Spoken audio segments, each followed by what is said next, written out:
સાથે સેન્સેક્સ અને થોડી ઘણી પોઝિટિવિટી હતી, પરંતુ નિફ્ટી અત્યારે જુઓ તો 22,100ની ઉપર એટલે પ્રી ઓપનના લેવલ્સ કરતાં ક્લિયરલી મજબૂતી સાથેની શરૂઆત, ઉપલા લેવલ્સ સાથે એક 22,100 પાર શરૂઆત આપણને બતાવી છે નિફ્ટીએ.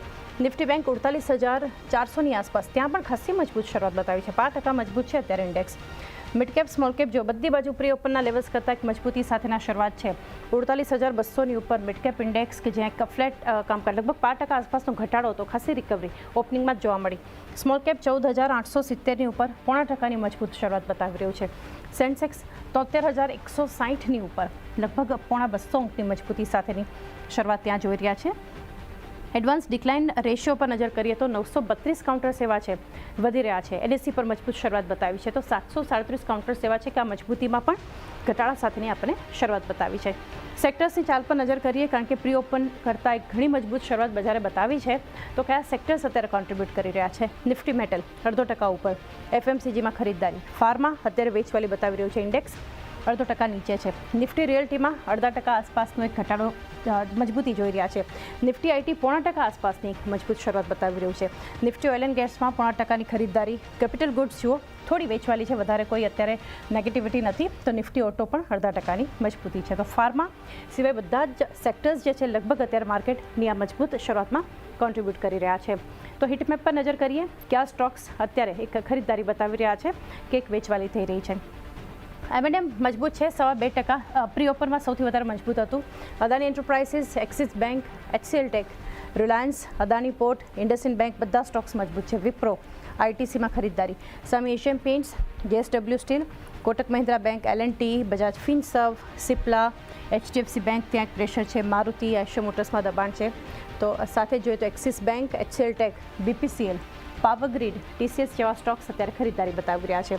સામે જે ઓપનિંગમાં જે સ્ટોક્સ ઘટ્યા, Nestle India, Apollo Hospital, HUL, Tata Consumer Products, Britannia, overall FMCG જુઓ કોઈ વધારે એટલી એક્શન નથી, પરંતુ સ્ટોક્સ અત્યારે ઇન્ડેક્સમાં એક્શન નથી, સ્ટોક્સ નેગેટિવ છે અત્યારે. બજાજ ઓટોમાં પણ એક પ્રેશર છે. ડોક્ટર રેડ્ડીઝ, સન ફાર્મા, જે રીતે નિફ્ટી ફાર્મા ઇન્ડેક્સ જેવું સૌથી વધારે ઘટી રહ્યું છે, તો ફાર્મા કંપનીઓમાં એક વેચવાલી છે.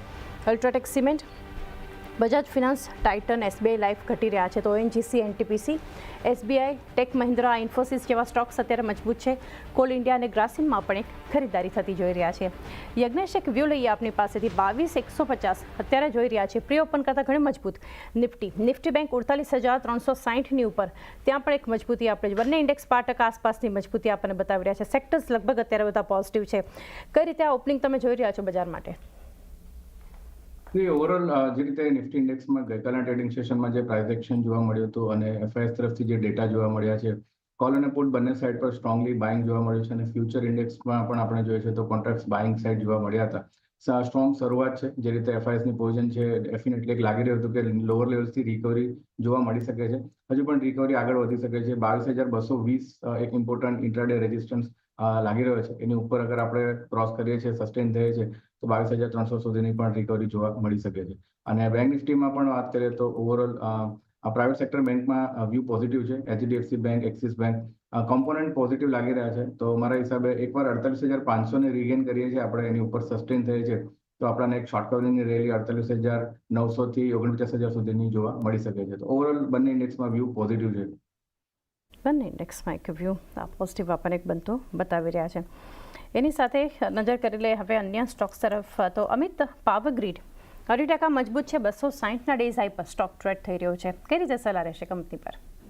ઓવરઓલ પાવરગ્રીડ માટે આપણે જોઈએ તો કાઉન્ટર મોમેન્ટમ છે, મને લાગે લોંગની પોઝિશન ક્રિએટ કરી શકાય. અપસાઇડમાં જે પેલો રેઝિસ્ટન્સ બનતા પણ જોવા મળે 264નો છે, એના ઉપર જેમ ક્લિયરન્સ થાય છે તો 270 માટે બી જવાની જગ્યા બનાવી શકે છે. રિસ્ક રિવોર્ડ બી ફેવરેબલ ઝોનમાં છે કરન્ટલી. સો લોંગની પોઝિશન ક્રિએટ કરવી જોઈએ.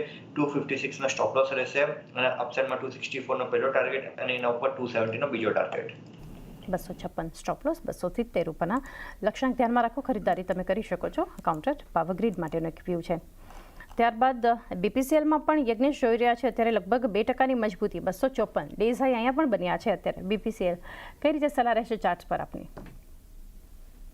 જે રીતે ક્રૂડ ઓઇલમાં લાસ્ટ ટ્રેડિંગ સેશનમાં જોયું તો ઘટાડો અને એક ચાર્ટ જોતા લાગી રહ્યો છે. ક્રૂડ ઓઇલમાં હજુ પણ એક ડાઉનસાઇડ મોમેન્ટમ રહી શકે છે.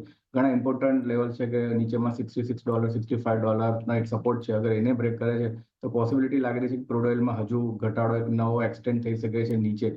એ જોતા લાગી રહ્યું છે, અને જે ઓઇલ માર્કેટિંગ કંપની છે OMCs ની અંદર નીચેના લેવલ્સથી ઘણી સ્ટ્રોંગ રિકવરી જોવા મળી રહી છે. તો કોરિલેટ કરીએ છીએ તો એવું લાગી રહ્યું છે કે શોર્ટ ટર્મની અંદર BPCL, HPCL, IOC આ બધા કાઉન્ટરની અંદર એક રિવર્સલ સિગ્નલ્સ જોવા મળી રહ્યા છે. કન્ફર્મેટરી જોઈએ તો લાસ્ટ વીકના હાઈ હજુ પણ ક્રોસ નથી થયા, તો વેટ એન્ડ વોચ કરવું જોઈએ. પરંતુ BPCLમાં જે ઇમ્પોર્ટન્ટ રેઝિસ્ટન્સની વાત કરીએ લેવલ સ્પેસિફિક 260 છે. 260નો પ્રીવિયસલી ઇમ્પોર્ટન્ટ 20 ડેઝનો રેઝિસ્ટન્સ છે. અગર એકવાર એને આપણે બ્રેકઆઉટ કરીએ છીએ, મારા હિસાબે શોર્ટ ટર્મમાં બોટમ ફોર્મેશન નક્કી કહી શકાય, અને ઉપરમાં આપણે 275 થી 80 સુધી આપણે જઈ શકીએ છીએ. તો અત્યારે 260ના લેવલ મેક ઓર બ્રેક લેવલ છે, તો વેટ એન્ડ વોચ કરવું જોઈએ. વેટ એન્ડ વોચ એક વ્યૂ બનતો આપણે જોઈ રહ્યા છીએ આ કાઉન્ટર માટે. એક વ્યૂ અમિત કોફોર્જ માટે આપની પાસેથી લઈ ગયા, કારણ કે આપણે જે રીતે ચર્ચા કરી હતી જ્યારે શરૂઆતમાં તમે જોડાયા ત્યારે કોફોર્જ સમાચારને લીધે તો ફોકસમાં હતું. અત્યારે જુઓ એક ખાસું સ્ટોક સ્પ્લિટના એક અપડેટ બાદ બોર્ડ તરફથી અપ્રુવલ બાદ જબરદસ્ત પોઝિટિવ એક્શન, 6% વધુ મજબૂત છે આ સ્ટોક. કોફોર્જમાં અત્યારે જે ખરીદારી જોઈ રહ્યા છે, ફ્યુચર એક્શન પર પણ નજર કરી લઈએ તો અમિત F&Oમાં પણ ગેઇનિંગ કાઉન્ટર છે લોંગ બિલ્ટઅપ સાથે. હવે કઈ રીતે આગળ વ્યૂ રહેશે કોફોર્જ પર?